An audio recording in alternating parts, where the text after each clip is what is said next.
दोस्तों अभी इसको डिसमेंटल करते हैं, तो पूरा पेंट करेंगे पूरे इंजन को अच्छे से। तो एक बार डिसमेंटल करके फिर इसको पेंट करते हैं।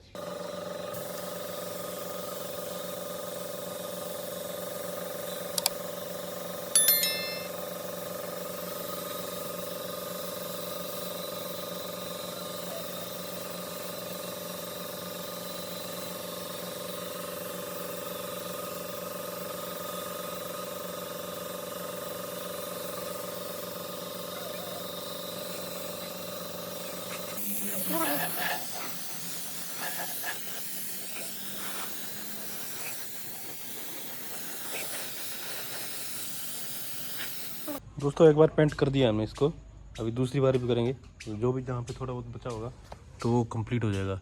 वैसे तो मोस्टली लगभग हो गया है पूरा, पर फिर भी एक बार और करेंगे तो थोड़ा सही से हो जाएगा।